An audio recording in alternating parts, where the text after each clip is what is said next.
आज हम लोग बात करेंगे बर्नौलीज इक्वेशन के बारे में। Bernoulli's equation is the most simplest and most effective equation in fluid dynamics. Bernoulli equation was first published by Daniel Bernoulli in 1738। Bernoulli's equation की काउंटलेस एप्लीकेशंस हैं, जिसमें कि जैसे कि प्लेन्स कैसे अपनी लिफ्ट को जनरेट करता है, या फिर कोई पानी का टैंकर है वो उसमें अगर कोई नीचे एक छेद हो गया तो कितने टाइम में एम्प्टी होगा, ये सब पता लगाना बर्नौलीज इक्वेशन का काम होता है। ठीक है, बर्नौलीज इक्वेशन के और भी बहुत सारे काउंटलेस एप्लीकेशंस हैं, जिनमें से मेजर जो एप्लीकेशंस है वो हम देखेंगे।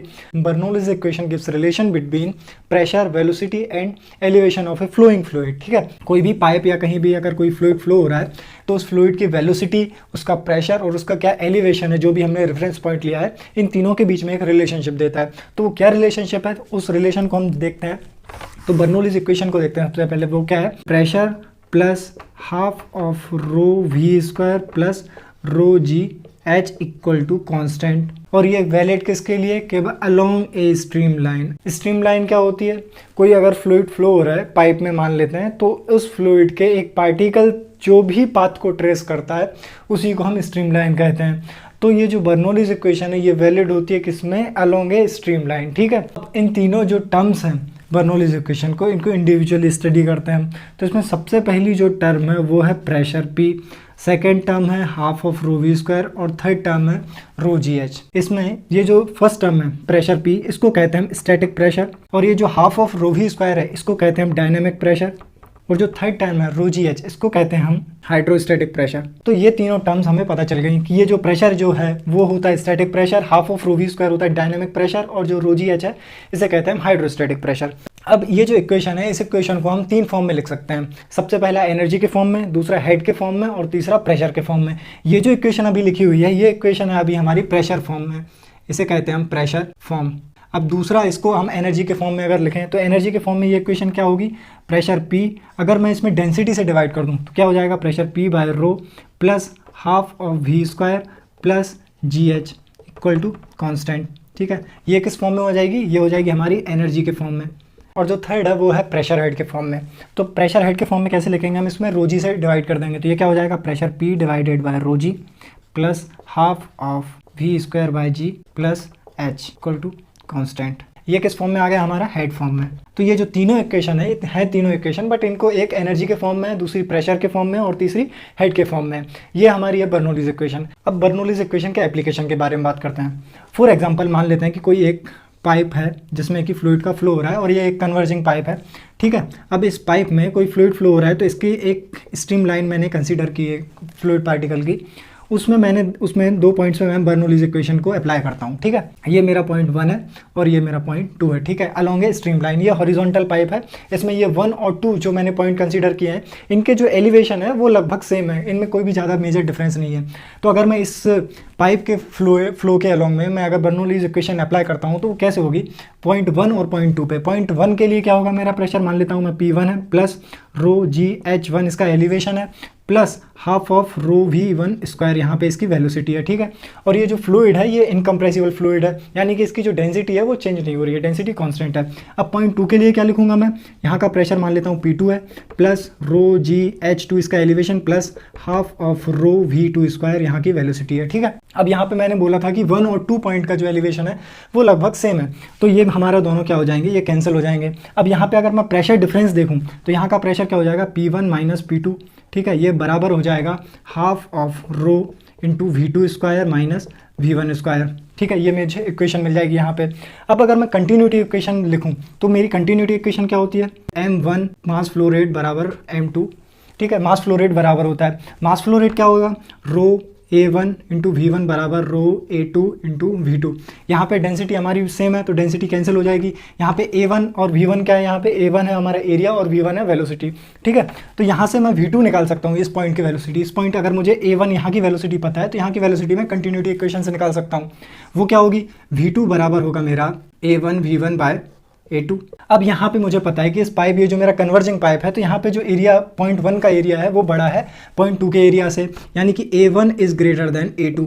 ठीक है, अगर यहाँ पे A1 is greater than A2 है तो यहाँ पे V2 क्या होगा, V2 बड़ा होगा, V2 will be greater than V1 इस कंटिन्यूटी इक्वेशन से हम निकाल सकते हैं। यानी कि ये जो मेरा 1 पॉइंट है यहाँ की जो वेलोसिटी होगी वो कम होगी और पॉइंट 2 की वेलोसिटी ज़्यादा होगी। तो अब इस इक्वेशन से हम एक कंक्लूजन निकाल सकते हैं कि कोई भी कन्वर्जिंग पाइप होगा तो उसमें वेलोसिटी हमेशा इंक्रीज हो रही होगी, यानी कि पॉइंट 2 की वेलोसिटी ज़्यादा होगी और पॉइंट 1 की वेलोसिटी कम होगी। अब यहाँ पे क्योंकि मुझे पता है कि यहाँ पे V2 is greater than V1 है, तो ये टर्म क्या होगी मेरी, ये मेरी पॉजिटिव आएगी। अगर ये पॉजिटिव है तो इसका मतलब है कि P1 is greater than P2 है, मतलब कि इस पॉइंट का प्रेशर ज़्यादा है और इस पॉइंट का प्रेशर कम है। तो इससे हमें एक कंक्लूजन निकल के आता है कि ये जो मेरा पॉइंट 1 है यहाँ का प्रेशर ज़्यादा है, यहाँ का प्रेशर कम है, यहाँ की वेलोसिटी कम है, यहाँ की वेलोसिटी ज़्यादा है। यानी कि जब भी प्रेशर में ड्रॉप होगा तो जो फ्लूइड है हमारे उसकी वेलोसिटी इंक्रीज होगी। यानी कि जहाँ भी फ्लूइड की वेलोसिटी ज़्यादा होगी वहाँ पे प्रेशर कम होगा और जहाँ पे वेलोसिटी कम होगी वहाँ पे प्रेशर ज़्यादा होगा। ठीक है, अब इसी जो हमारा कंक्लूजन निकाला है हमने, इसी से हम देखते हैं कि प्लेन्स में लिफ्ट कैसे जनरेट होती है, यानी कि जो हमारा प्लेन होता है वो उड़ता कैसे है। अब इसका सबसे पहला एप्लीकेशन देखते हैं, हाउ प्लेन्स जनरेट लिफ्ट। आपने देखा होगा कि प्लेन्स टेक ऑफ करने से पहले बहुत एक लंबे रनवे पे कुछ एक स्पीड तक दौड़ता है और फिर अचानक से वो अपना टेक ऑफ कर लेता है। अब उस जो टेक ऑफ करने के लिए उसको लिफ्ट कहाँ से मिलती है वो हम देखते हैं बर्नौलीज इक्वेशन से। तो होता क्या है कि प्लेन्स के जो विंग्स होते हैं वो विंग्स कुछ इस तरह से डिज़ाइन किए जाते हैं। मान लेते हैं कि ये प्लेन का विंग है एक, तो यहाँ पे जो एयर होती है वो कुछ इस तरह से फ्लो होगी इन विंग्स के अलोंग में। तो यहाँ पे क्या होता है कि जो विंग को इस तरह से डिज़ाइन किया जाता है कि यहाँ से जो ऊपर वाला जो फ्लूइड है या फिर जो एयर है उसकी वेलोसिटी हाई होती है, यहाँ से जो फ्लो हो रही है हाई वेलोसिटी, और जो नीचे वाला विंग होता है तो उसके नीचे से जो एयर फ्लो होती है वो उसकी वेलोसिटी वो क्या होती है, लो वेलोसिटी होती है। अभी हमने थोड़ी देर पहले देखा था कि जहाँ भी फ्लूइड की वेलोसिटी ज़्यादा होगी वहाँ पे प्रेशर कम होगा।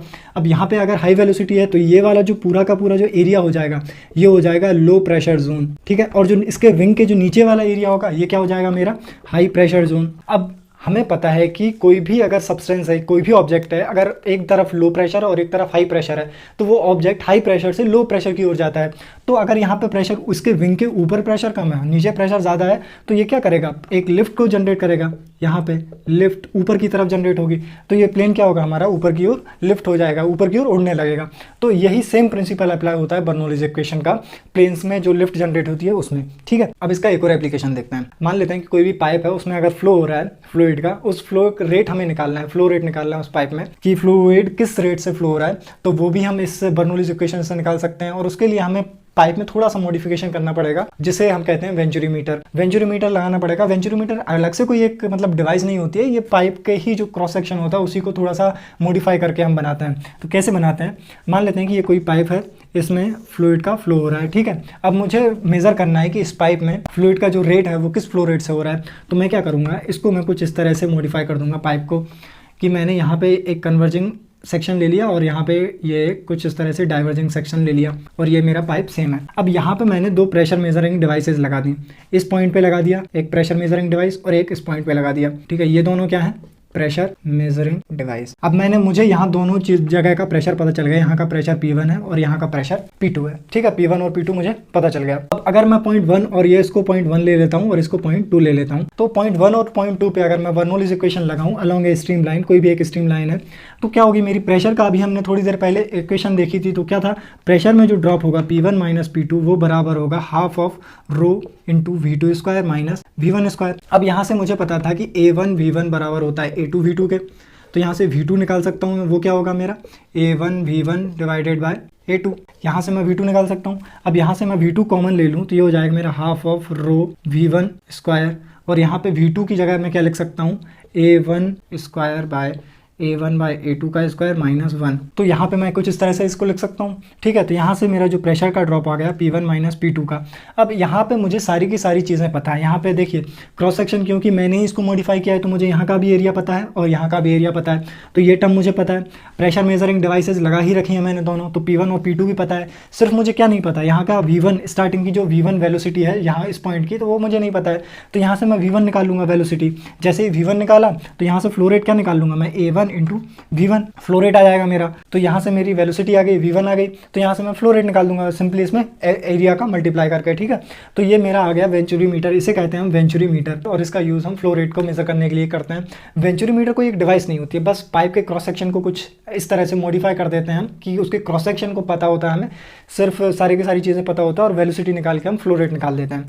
ठीक है, तो ये वेंचुरी मीटर का यूज़ हो गया हमारा। तो ये हमारी बर्नौलीज इक्वेशन आई थिंक आपको क्लियर हो गई होगी कि बर्नौलीज इक्वेशन का यूज़ कहाँ करते हैं तो उसके कुछ अजम्पशंस देख लेते हैं। तो सबसे पहला अजम्पशन क्या है इसका, flow should be study and laminar flow होना चाहिए और स्टडी फ्लो होना चाहिए। स्टडी फ्लो मतलब कि वेलोसिटी टाइम के साथ चेंज नहीं हो रही होगी, मतलब जो भी एक स्ट्रीम लाइन है उस स्ट्रीम लाइन में वेलोसिटी टाइम के साथ चेंज नहीं हो रही होगी पॉइंट पे, किसी पॉइंट पे, ठीक है। स्टडी और लेमिनार फ्लो होना चाहिए। सेकंड क्या है हमारा, इनकम्प्रेसिबल फ्लूइड जो है इनकम्प्रेसिबल होना चाहिए, यानी कि density must be constant, density change नहीं होनी चाहिए। थर्ड क्या है हमारा, इनविसिड फ्लूइड होना चाहिए, इनविसिड फ्लूइड। ये 3 हमारे अजम्पशन आपको याद रखना है कि जब भी हम बर्नौलीज इक्वेशन यूज़ कर रहे होंगे किसी भी फ्लूइड के फ्लो में, तो सबसे पहला फ्लूइड क्या होना चाहिए, लेमिनार और स्टडी होना चाहिए, दूसरा इनकम्प्रेसिबल होना चाहिए और तीसरा इनविसिड फ्लूइड होना चाहिए। तो ये हमारा कंप्लीट हो गया बर्नौलीज इक्वेशन।